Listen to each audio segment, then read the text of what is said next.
Hi, my name is Preston Blevins, and I'm the project lead on the San Diego chapter of ASEM's Eco-Sustainability Initiative.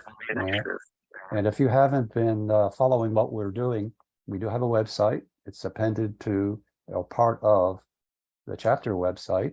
And every month we do webinars on the key frameworks, methodologies, techniques, mover and shaker organizations, thought leaders. And we're trying to put together a composite picture for everyone so they could be readily armed to do combat against GHG emissions and excessive water use, kind of save the planet thing. So I'd like to pass the baton off because we're going to cover very important methodology today, the Global Resources Initiative, a reporting initiative, excuse me, which is almost a de facto standard, if not a de facto standard. And we have one of the best speakers on that topic and teachers available. So I'll ask Nick, who's a newcomer to the team. He's part of our team. And if you want to know more about Nick, just go to the website and his profile's there. We also have Warren on, who's an ESG expert, and Sandy, who's an expert in many things. So anyway, Nick, could you please introduce Gwendolyn? Thank you, Preston. Gwendolyn has a lot of experience. She has a PhD and an inactive CPA license. She is a GRI certified professional lead trainer and consultant with ISOS Group, a GRI certified training partner. In addition, she has delivered training that covers integrated reporting, sustainable development goals, SASB, and the Carbon Disclosure Project. She is also the author of Sustainability Reporting, Getting Started, 2nd edition. She was the chair of the City of Bloomington, Indiana, Commission on Sustainability from 2015 to 19. And additional work experience includes consulting on sustainability reporting, writing research reports for the World Bank, being on the accounting faculty at Indiana University and Ball State University, and working as a staff auditor for KPMG. So we're really glad to have her with us today. She's super knowledgeable. Thank you, Nick. I'm delighted to be here and welcome everyone. I am going to share my screen so that you can see my slides. And okay, let me move this down just a bit. And I assume everyone can see it. If not, you'll let us know in the chat. All right, so let me get my gallery ready so I can see everyone. And as Nick and Preston talked about, I am going to talk about the Global Reporting Initiative.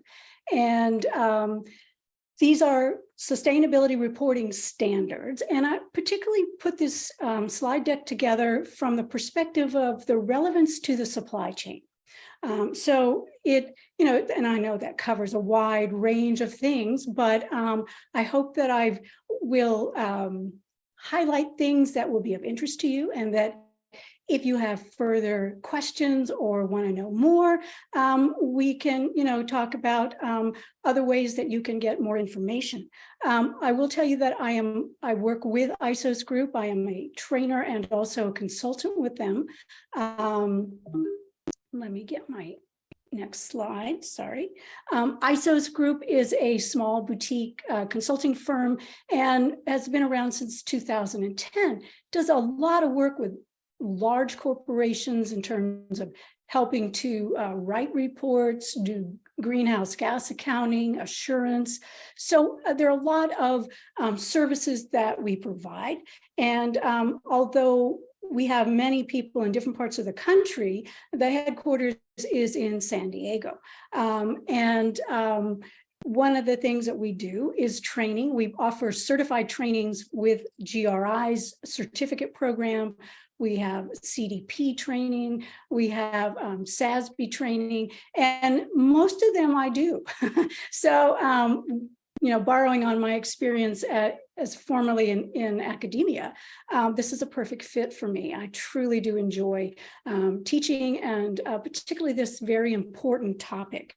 So if you want to know more about ISOS Group and the services, please feel free to visit the website, isosgroup.com.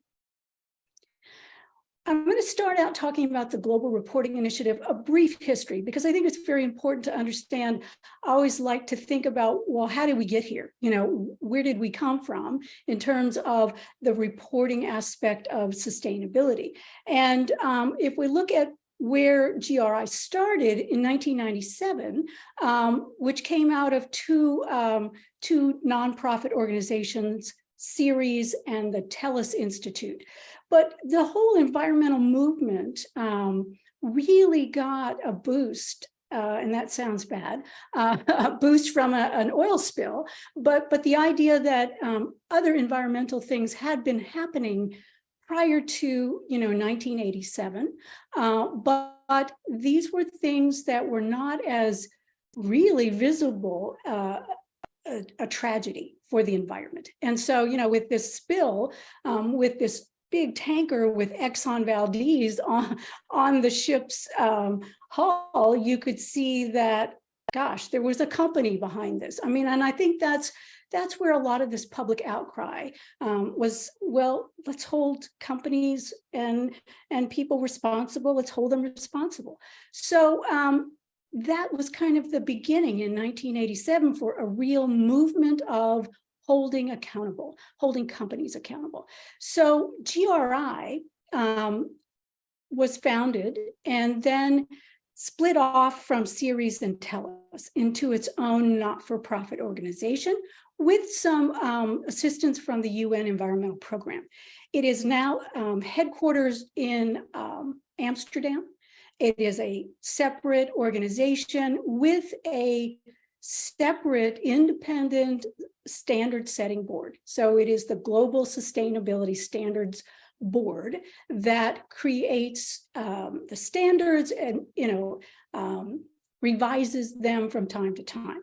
But it's a very transparent process in terms of how the standards are created. They have exposure drafts that go out to the public.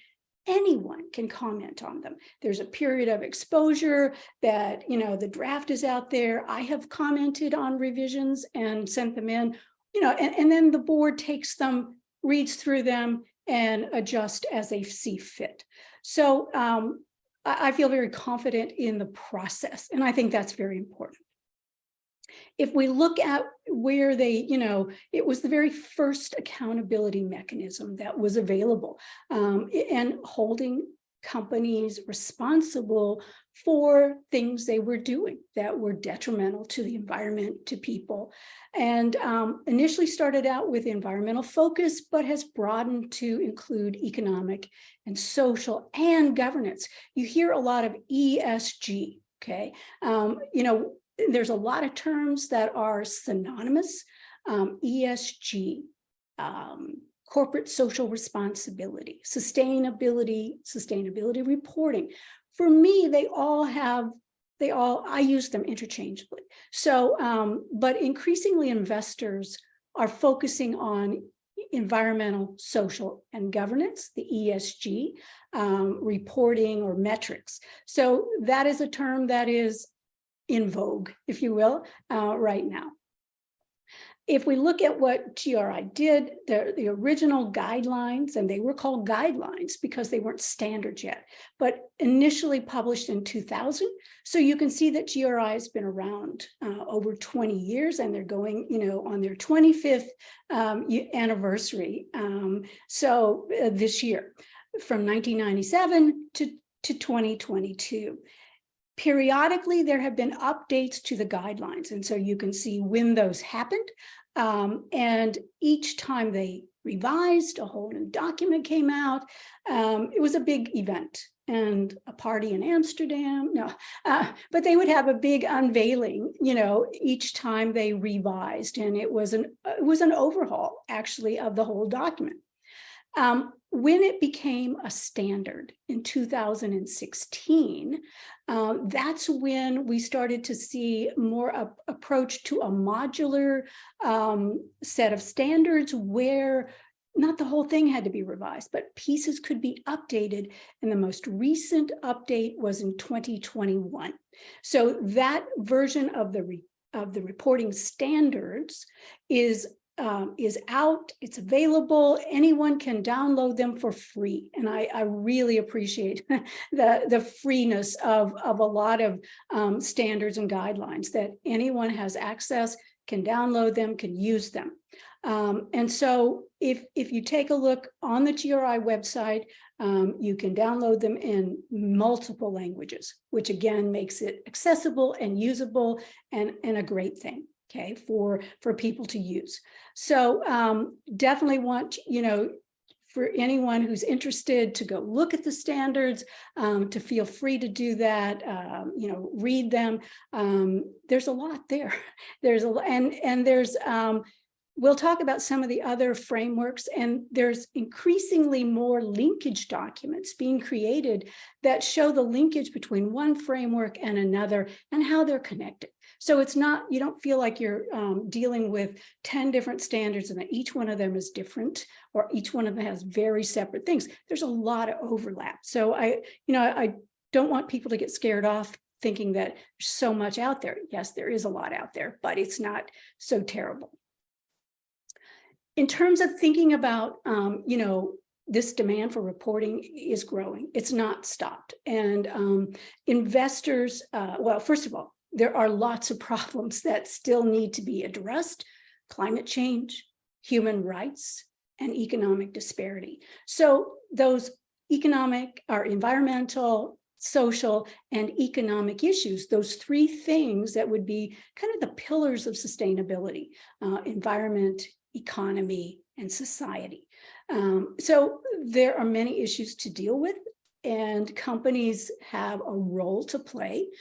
Any organization, and I really want to highlight this, any organization, whether they're for profit, not for profit, governmental, can use the GRI standards. It is not limited to companies, because I have worked with a city to prepare a GRI report.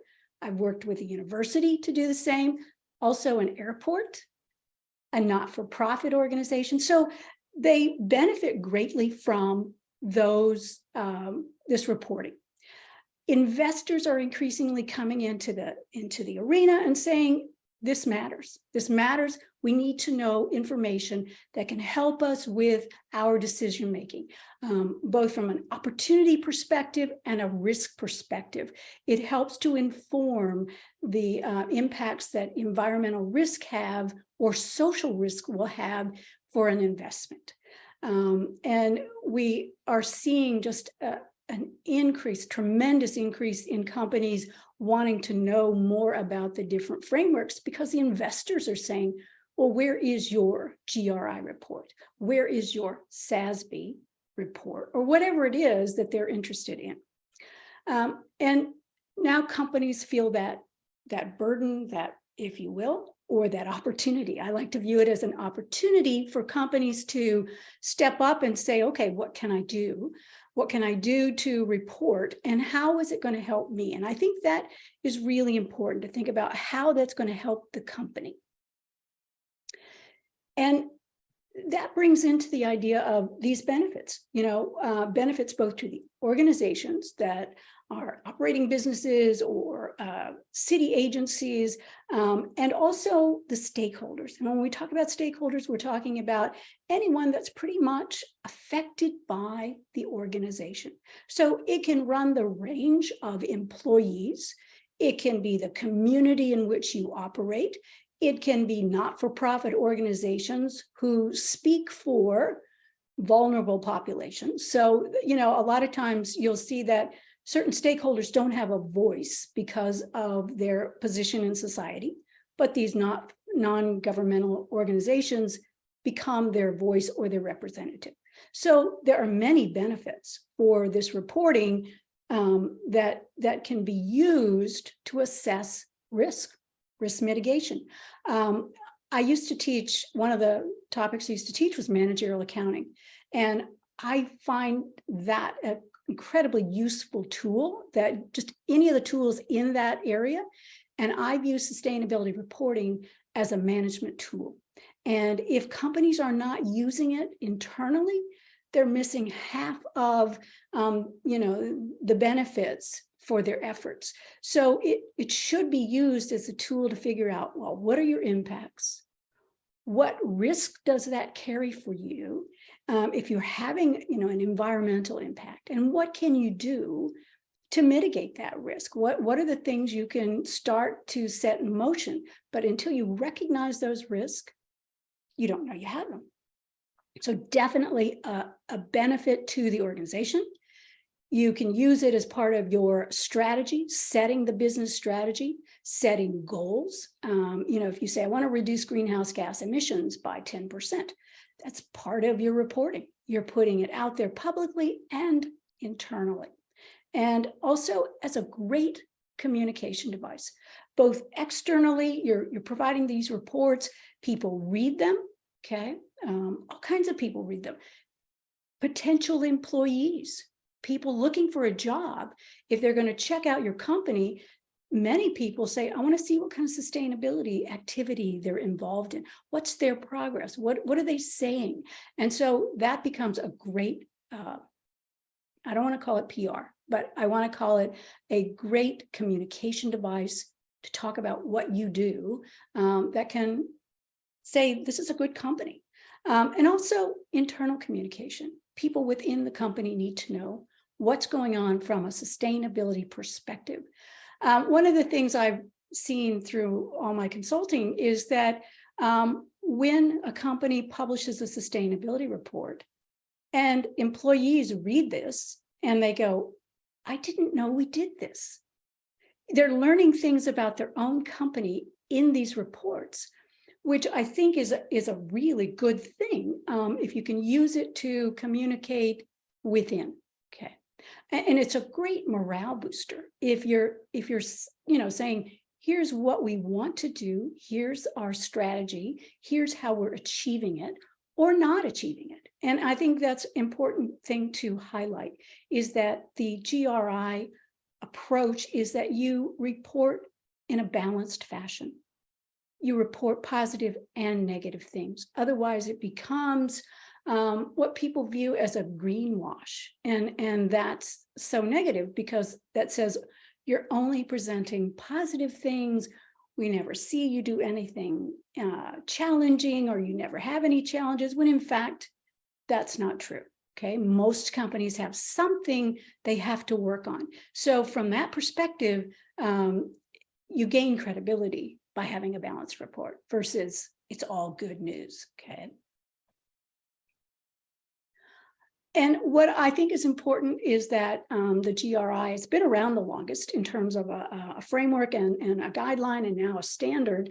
Looking at this is October 2022, KPMG did a survey of 5,800 companies around the world, and 78% of the G250, largest 250 companies in the world, use the GRI standards in their reporting.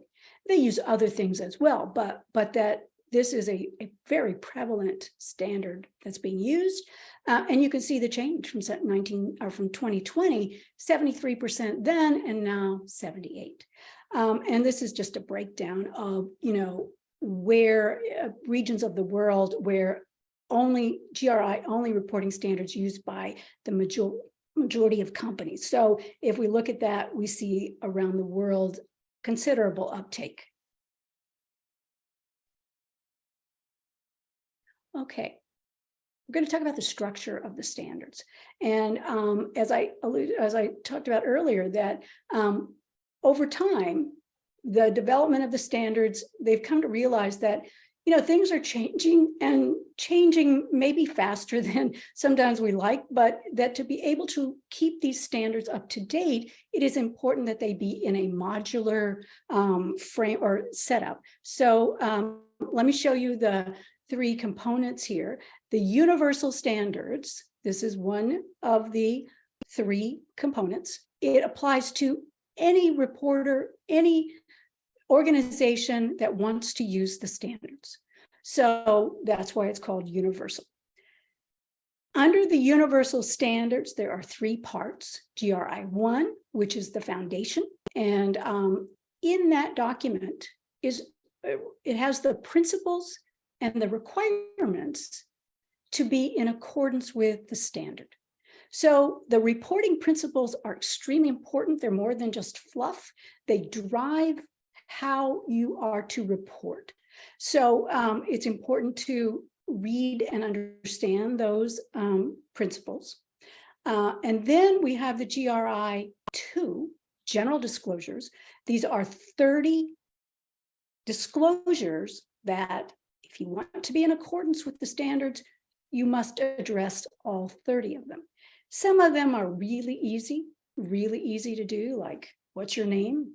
Where do you live? Where's the headquarters? What's the structure of the company? How many workers do you have? And then some of it gets a little more complex. It talks about governance and strategy, et cetera. But these 30 disclosures are required. Then we have the GRI 3, material topics. And this is where the company, the organization says, all right, I'm going to report on specific things, specific impacts that I have that are pretty important. They're not just, I've got a list of 20 and I'm going to put them in my report, but I go through a process of determining the most significant impacts that I have. So this standard here tells you, what we mean by significant and a description of your process. So a lot of what GRI asks, they don't tell you how to do things other than what should go into the report. They're asking you to tell the reader your process for a lot of things. You can do what you want, but just tell us. So from that perspective, it's principles based. It's not so rules based, but every individual company has the opportunity to look inside and say, okay, what is it we do? How do we do it? What are our impacts? And now we're going to report about that. So that's the universal standards. So all reporters.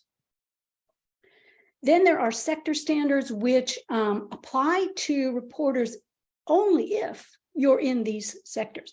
Now you say, well, 3 sectors, that's not very many. And so these are 3 of many more to come. These are the ones that are currently published and in effect. So, and the most recent one was GRI 13, agriculture, aquaculture, and fishing.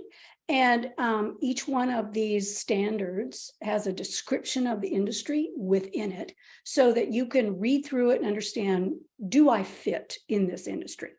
And again, there is they hope to have 40 plus sector standards within the next 4 to 5 years.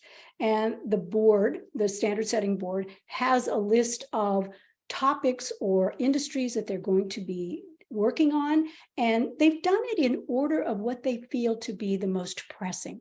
So the industries that are being developed now, again, it's based on the world's need to have these standards. And then the third section here is the topic standards. And as I said earlier, when we talked about material topics in GRI 3, you as an organization come to the decision. You go through a process and you decide what are your impacts that are significant in these 3 areas: economic, environmental, and social. And GRI has a listing of topic standards that you can choose from.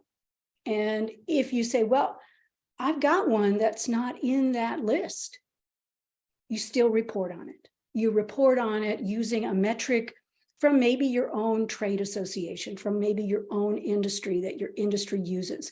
For example, if you have, let's say, a cosmetics company, and one of the issues that is relevant is use of animal testing for your products, and there is no animal testing product standard under the topic standards, but there may be some trade association standards. There may be some legal and other standards available that you can use to report on that particular topic. Should go into this report, okay? I want to show you those topic standards. There's 31 in total and broken down by first economic. And so you can take a look at these and say, is this significant? Is it relevant for you? If it is, you pick that standard and you report on it. Okay, so that's the economic. Then there's the environmental.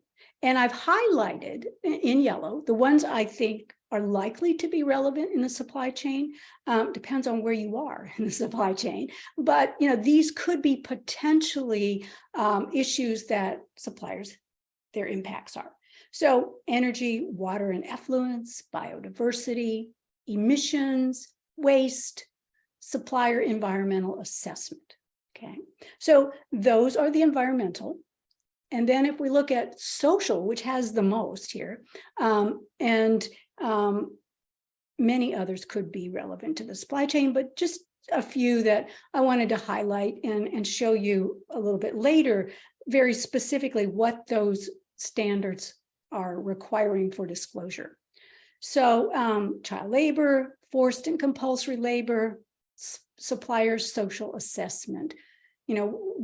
What does a company use as a screen, or does it use a certain social criteria to select a supplier? Okay, if you don't meet that criteria, you might not get a contract with a company.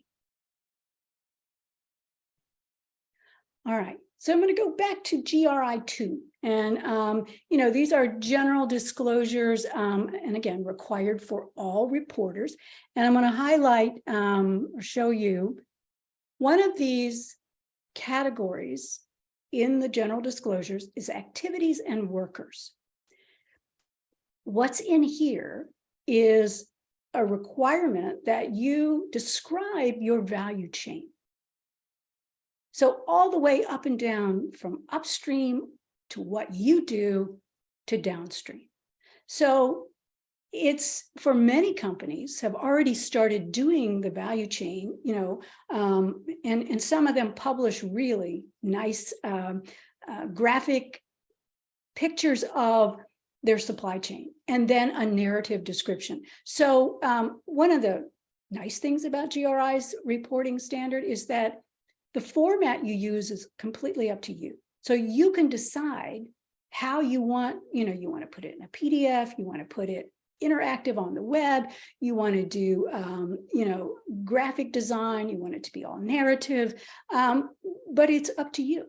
And, but the value chain is really important to explaining, number one, to yourself and to external readers about what it is you do, where you are in the production process or in this whole chain of companies from raw material all the way to the end of the life of a product. So wherever you are in that chain, you describe that chain. And also in this area is type of workers. So what kind of workers do you have? And it's a very detailed description of the types of positions, gender, age, region, and so that someone reading this gets a real good understanding of your organization, who's working there, ethnic diversity, age diversity, type of skills required in the whole company. So that's this category, activities and workers. And then there's a whole section on governance. And this is the most number, I think there's like 13 disclosures here under governance. And a lot of it, the first one is usually the easiest. And it's like, just tell us the structure of your board and management, who reports to whom, and in particular, how sustainability is part of the governance structure. Sustainability committees, decision-making about sustainability, what's the board's composition with regard to how they make decisions? Is there a way that you require or you have requirements for expertise in sustainability for people to be on the board. So a great deal of information about how the company is run in terms of a high level and decision making. Then there's a component on strategies, policies, and practices. So this is your approach to sustainability. So presumably, and I really want to emphasize, this looks like, wow, this is for a mature company in the sustainability arena. And really keep in mind that this is a well-worn phrase, but it is a journey. And so the beauty of using GRI is that you don't have to report in accordance.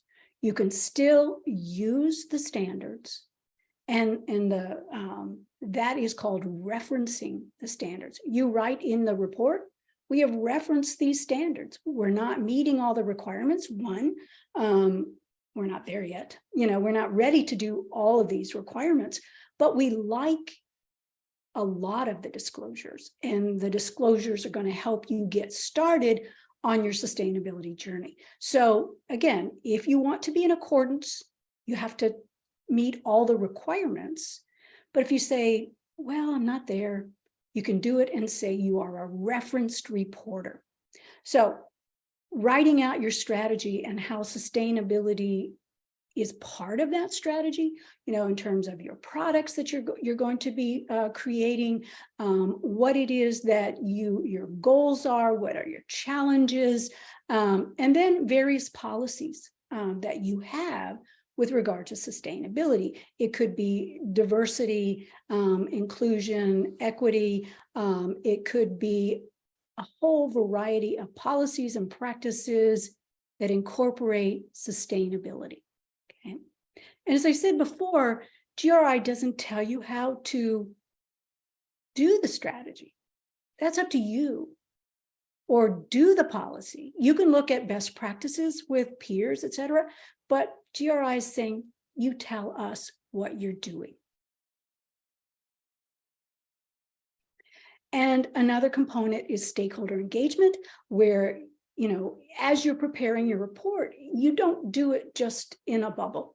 You don't just do it with an internal team and say, here it is, but you engage with the organizations, the individuals, the other companies that you affect.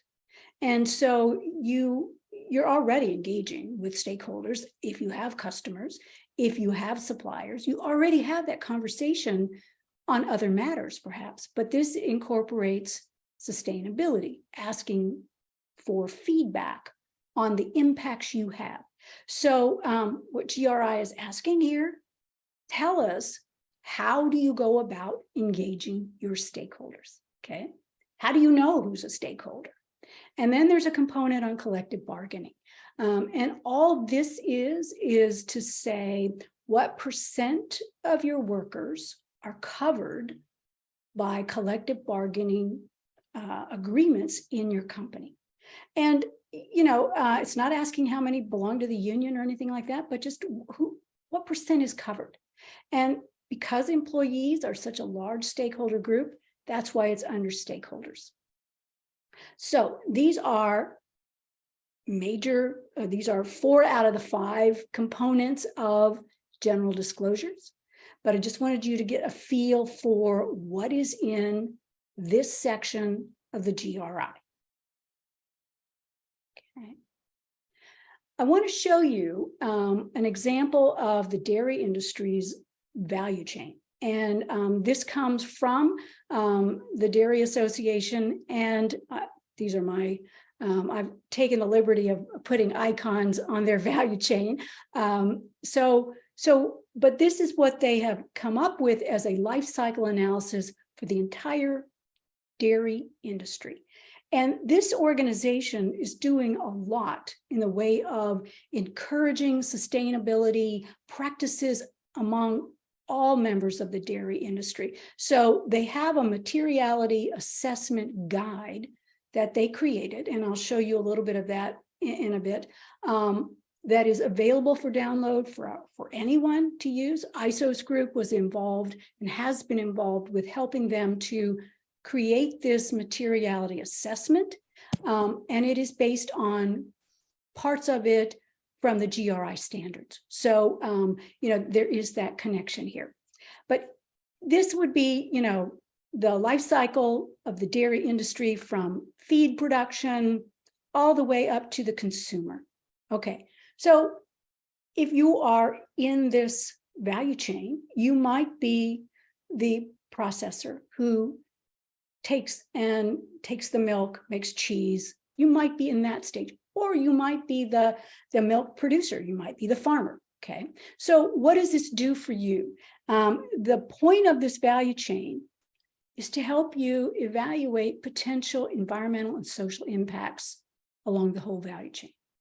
So if you say, well, I'm in processing, I don't really care about, and you should, because what you do can dramatically have an impact on what happens at the consumer from a perspective of environmental and social. So by creating this value chain, no matter where you are in this chain, it enables you to figure out, okay, what are those impacts? What can I do to mitigate, reduce, or what are some opportunities that I had not thought about until I looked at this whole chain?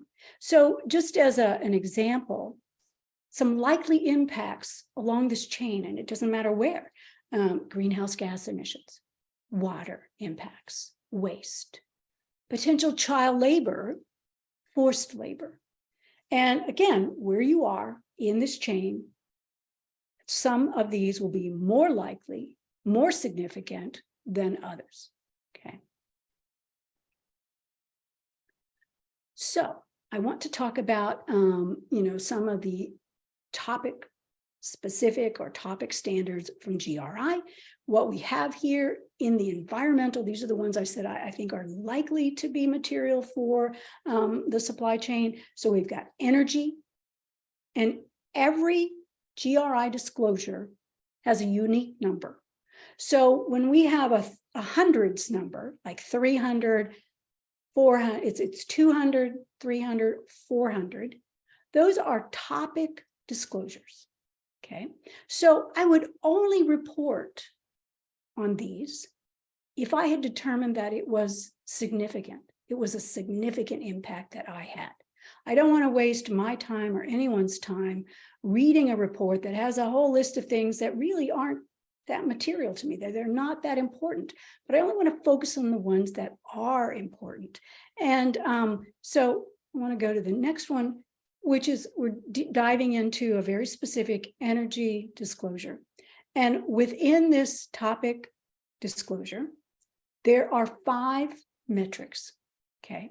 And these 5, which if you said energy is material to me, it's material to my company, then if I want to be in accordance with the standards, I would report on all 5. Now, if you say, but I don't have that, data, that's okay. Just tell us you don't have that data, or that particular metric is really not applicable to your company, which is perfectly fine. And I think what's great about this reporting framework and standard is that be transparent, never leave anything blank. But if it's not material, if it's not relevant, then just say so and why. Okay, so I want to take you just real quickly this is an article I just saw today, that the GRI reporting companies will be well prepared for the new European reporting standards. So just an article I think that was worth highlighting. But what I'm really interested in is to show you the energy standard. Each standard has its own, you can download them as separate documents. And what is great is that inside each one, it'll tell you when there's an effective date, when this became effective for companies to use, and then a little talk or a little discussion about the standards board, the due process, etc. And then you get to the information about the very specific disclosures. So if I wanted to see what is energy consumption within the organization. I'm going to go down here, and it tells you specifically what they mean. And anything that is underlined is in the glossary. So if I were to click that on, it would take me right down to the glossary.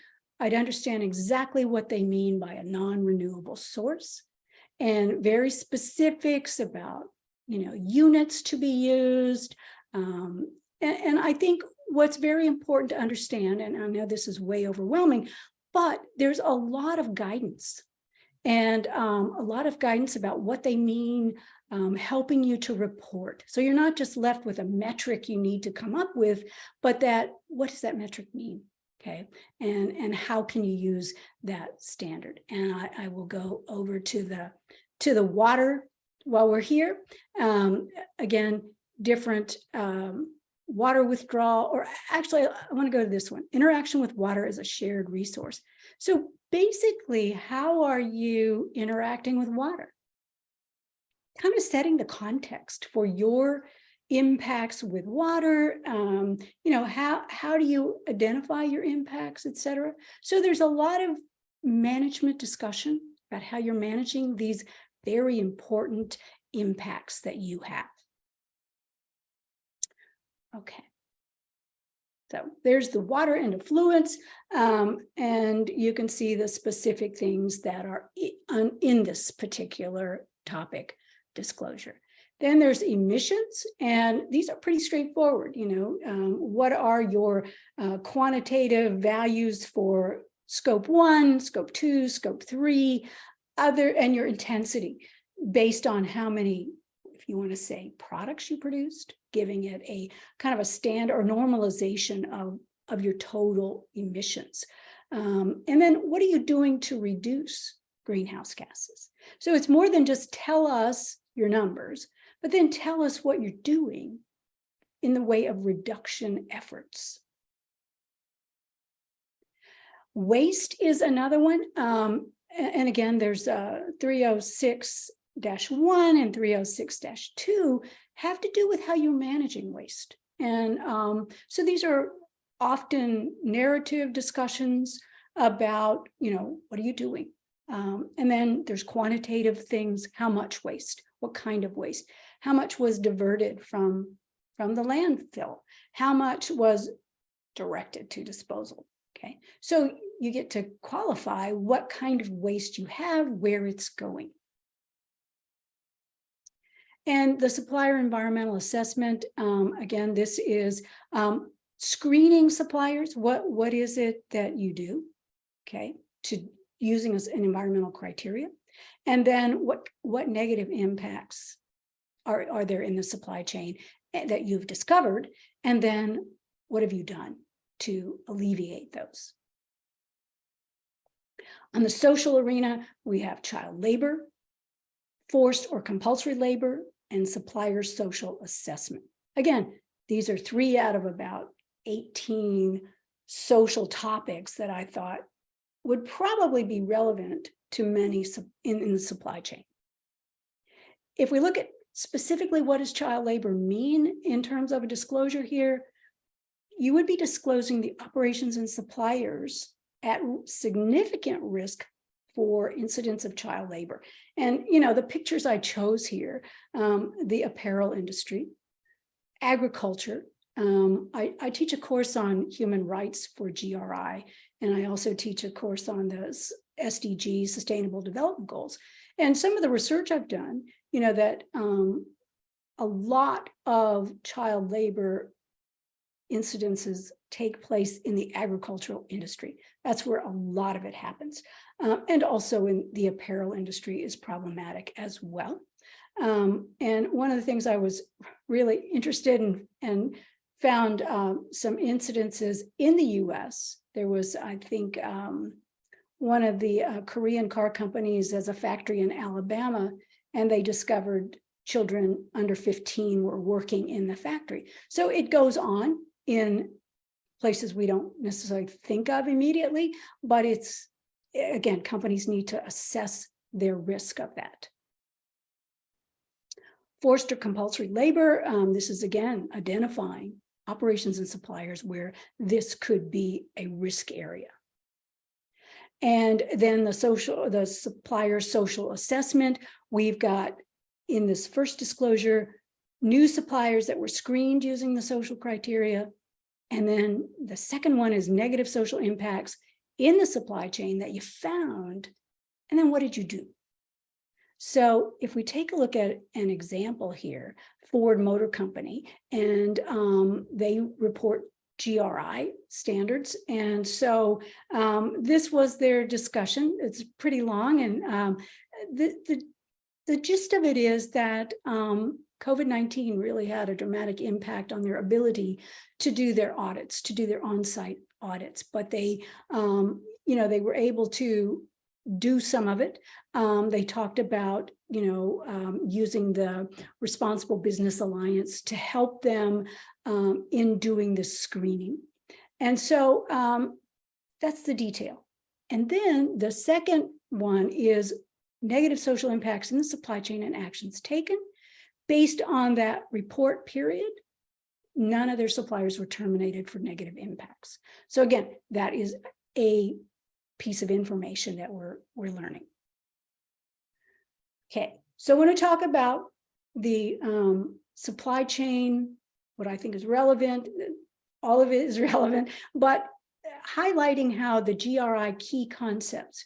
I talked about principles, reporting principles, but GRI has key concepts that are in the very first document of GRI standards and what these mean, basically. So the first one is impact. And I've talked about impacts along the way here, but in terms of officially saying what do they mean, that's it. An effect that an organization has or could have on the economy, the environment, and people. And there's a big emphasis on human rights in the new revised standards. Okay, so an effect you have. Now, we talk about a material topic. This is the most significant impacts that your organization has on the economy, environment, and people, including human rights. So you could have a whole bunch of impacts, but they're not all significant enough to be considered a material topic. You only want to focus on the ones that are significant. And then you say, well, I've got a list, okay? Got a list of things I think are material, or significant, but you want to engage with stakeholders to help you fill in, areas that you might not have thought of that are impacts you're having, but you haven't thought of them. But the stakeholders can give you that feedback so that you have more information than just an internal source of information. And the fourth key concept is due diligence. And this is the process that you have that helps you identify, prevent, mitigate, and account for these impacts that you have, okay? Actual or potential. So setting up that process takes time, but getting started is important. You may already have things that help you identify issues in your company that you hadn't thought of as being sustainable reporting topics, but you have the mechanism there. You have the discussion with stakeholders. You just may need to broaden that group or broaden the topics that you're dealing with. I want to show you, I talked about earlier about the U.S. Dairy's materiality guide. And so this is the GRI recommended process. Basically, you need to understand your context that you operate in, and that value chain is extremely useful to figuring out your context. Where are you in this whole range, this whole industry? What are the things you're operating under, okay? And then to identify actual or potential impacts, you come up with a list. And you can do that with looking at the GRI topic disclosures and say, there's some. I think that's a start. you can go to your own industry association and say, what does the industry say? What do my peers say? So I get a list, and then I need to assess that list. I need to prioritize that list. And I call in my stakeholders, I call in my internal group, and I say, okay, let's do a rating here. Now, however you want to do it, it's up to you. Again, GRI says, tell us, how did you do that? Okay, we're not going to tell you how to do it, but we want you to tell us.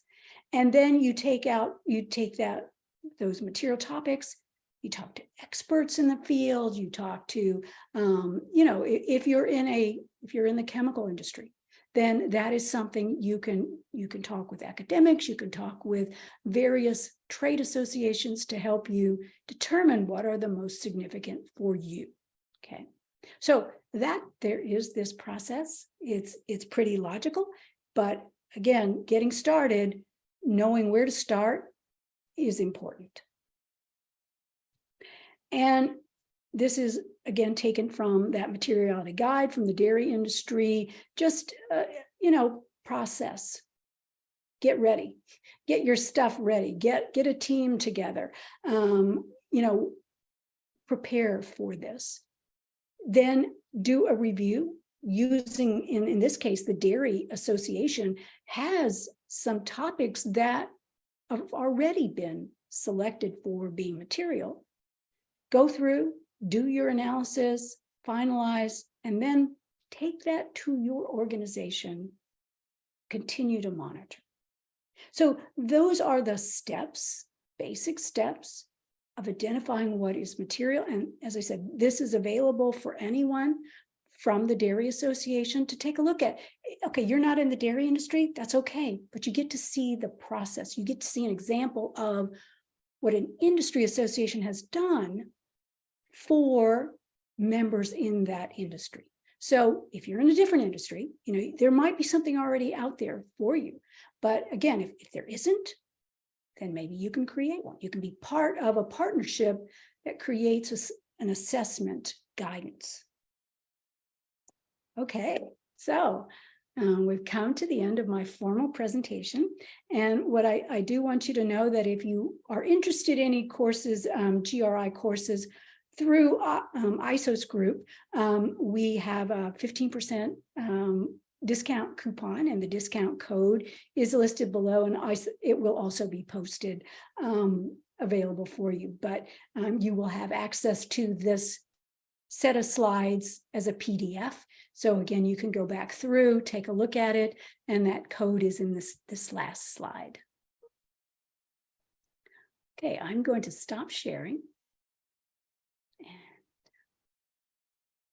And in fact, the slides, the link to the slides have been posted in the chat.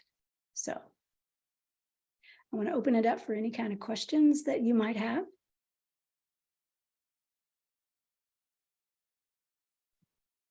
I've got one, Gwen. Sure.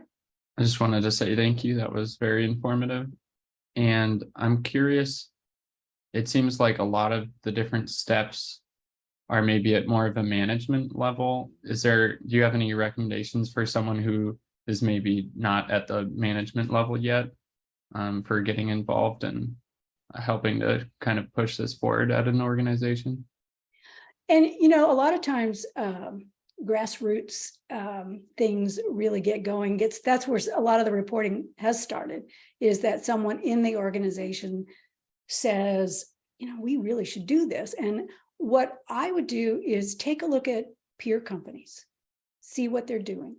And if they're doing that reporting, and I like to tell people, put together a 7-slide deck and, make the business case for, maybe you want to present it to your boss and then their boss, but put it together so that it makes the argument for why it would be beneficial to your company.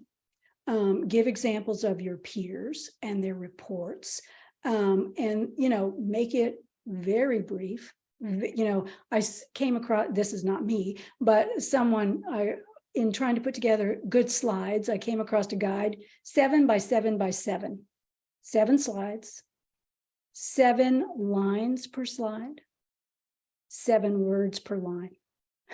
So I like that rubric because, it's very easy to put together lengthy verbiage into a slide.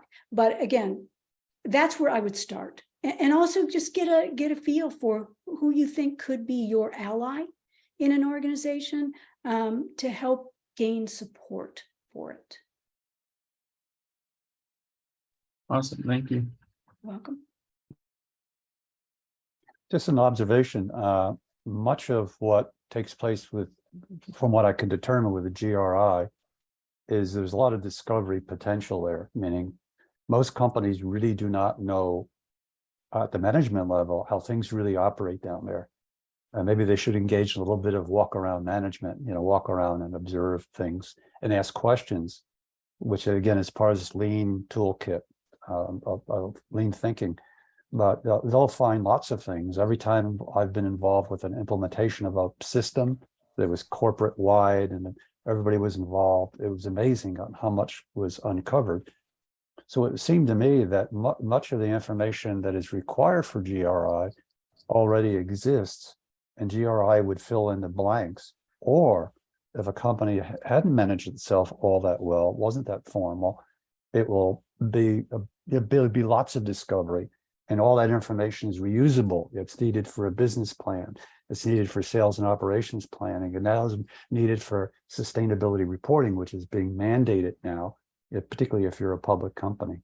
So this is a great exercise because, when I've worked with companies implementing systems, I've never had an occasion where someone said, I knew about everything that took place within my company by way of processes.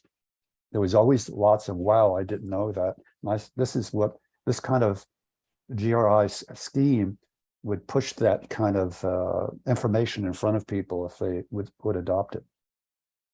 And as I said, if you don't use it as a management tool, and like, you've said, you're learning about the company, you're documenting it, it may exist, these things may happen and may go on, but nobody really, unless you're involved in it, the whole company doesn't know. And so if it can help you to manage better, mitigate, bring people together, communicate, I think that's so valuable for a company. I agree. Yes. I've got the religion. I'd like to say hello. Thank you, Dr. White, for joining us today. Really insightful presentation. I especially liked your slide on the 31 topic standards. And especially highlighting the ones that had to do with supply chain management. What I'd like to do is post that particular slide on our website sooner than later.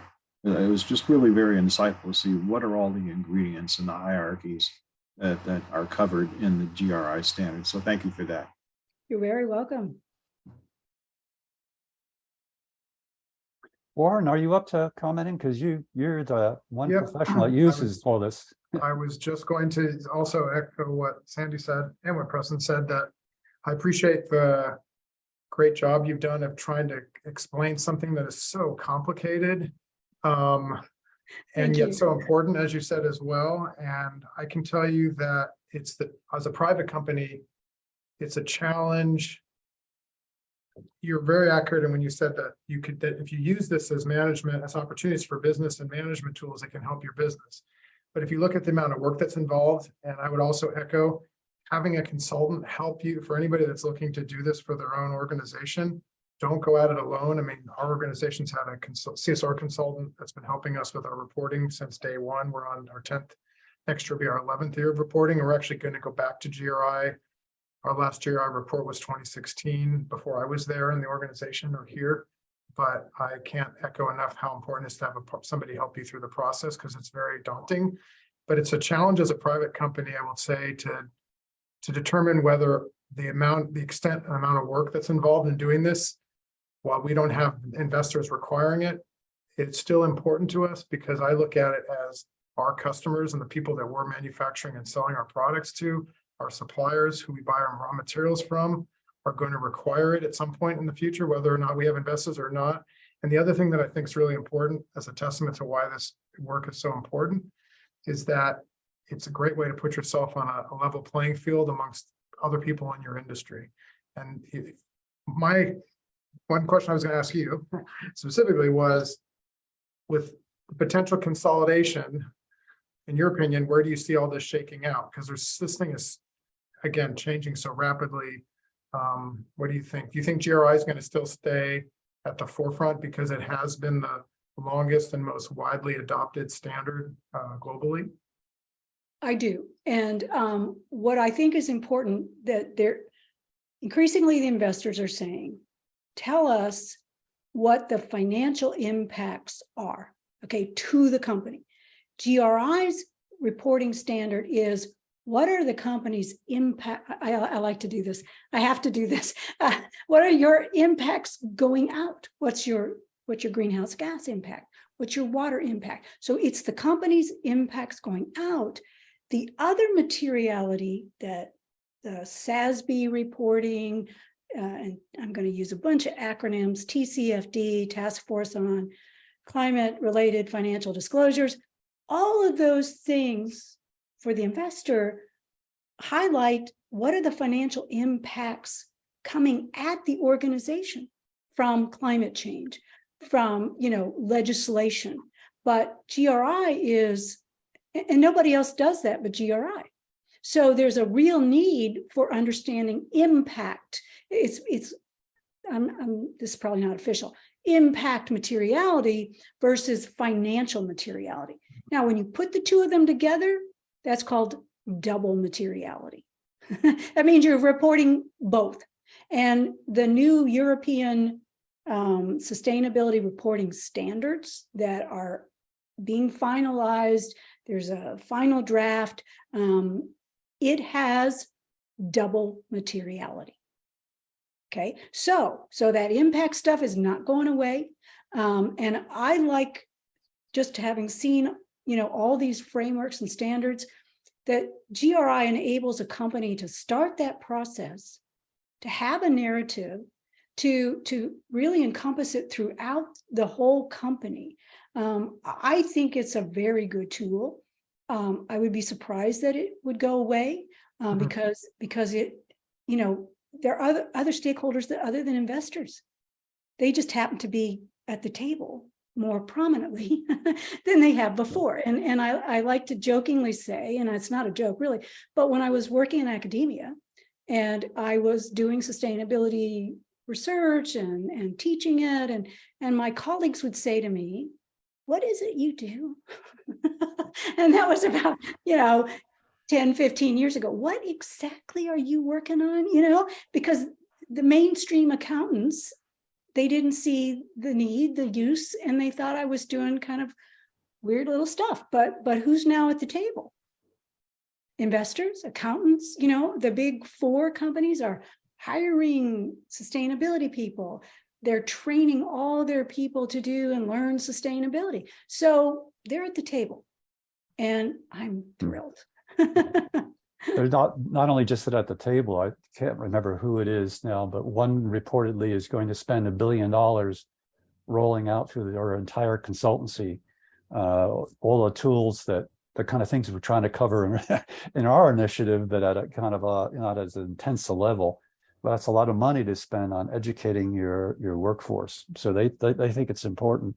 But I will say on the discussions, because we had a little bit of concern about ISSB and how it might affect FASB, et cetera, and the only organization that stood out in a discussion with this one individual that I considered somewhat of a very influential individual, and he said that the GRI had a memorandum of understanding with ISSB. So that would say to me, that talks coexistence or incorporation of all the things that GRI has to offer, but GRI still owns it. So they are the oldest, and it has things that the other standards don't have that give you that complete full picture. I'm not knowledgeable enough to make that statement. I'm just repeating what I was told, okay, from someone I respect. So GRI is on really good footing, really good footing. Yeah, I agree. I just like I make a comment that I'm really pretty deep in food, and food is manufacturing. People don't they think ag is some fluffy off stuff there, but they're manufacturing product, and they have a lot of scrutiny on safety, et cetera. And they are huge emitters of GHG emissions and consumers of water. And I think they also fit into that category of supply chain manufacturing, et cetera, where we often just kind of push it aside because it's not tangible. We eat it and, you know, it gets reformed, unlike a device that you use every day or make other items with. One of the, this discussion about the supply chain, and if maybe not now, but soon, you might be requested by, a customer to do the reporting. I was teaching a CDP course, and one of the participants was a family rice farm in Louisiana. And I said, oh, wow, what are you doing here? And she goes, well, we supply Kellogg. Yeah. And Kellogg asked us to report to CDP. So I'm here to learn more about the questionnaire, et cetera, because my family said, you're the one. You're the one who has to take this chart. But I just thought all the small suppliers, they said, Kellogg said, you don't have to have it public, you don't have to get it scored, but we want to get started. So it's a good way to get started. I'm looking forward to getting the recording and going over this again. Good. See if there's anything I'll pick up, the second time around. That's why recording it is such a key. Second time around of viewing something or reading something is where you pick up a lot of the subtler points. So I really appreciate you doing this. You're very welcome. Thank you, because I know you're busy, but I think we're bumping up against getting close to our announced end time. Just like to let everybody know that for this month, we only have one other event, and I'm not sure how open it might be at this point, but tomorrow there is a plant tour of B&D, Beckman, but I think that's probably closed, and the chapter has decided by and large, and I've kind of thrown in the towel, not the towel, but I think this is a holiday season and we need a break. So in December, the initiative, Eco-Sustainability Initiative, will be taking time out to enjoy the holiday season. But next year we'll start back up and we'll run a minimum of one webinar, if not two per month. And around mid-year, we're going to start shifting gears where we start to talk about not what it is, but how do you implement it. So we'll shift gears there. And I know James is sitting here viewing in, and he and I will get together, and we can always use more individuals with good skill sets to help us on the team. And so if you know of anybody, I was fortunate enough where Nick came to me, Nick Lund, and he offered his services, and he's been very productive for us. And I think as a result, he'll learn a lot just being engaged. So he'll get the benefit from making things happen and rubbing brain cells with other knowledgeable people. So if anybody's interested, I know one person on this call is James. I'd like to maybe connect with him later in the week, if not early next week. So we'll see you all again in September. And right now the topic would be CDP, because it's a very important organization, one of the early pioneers along with GRI. And then we'll follow that with ESG, and then follow that in March with something on eco-sustainability leadership, very important.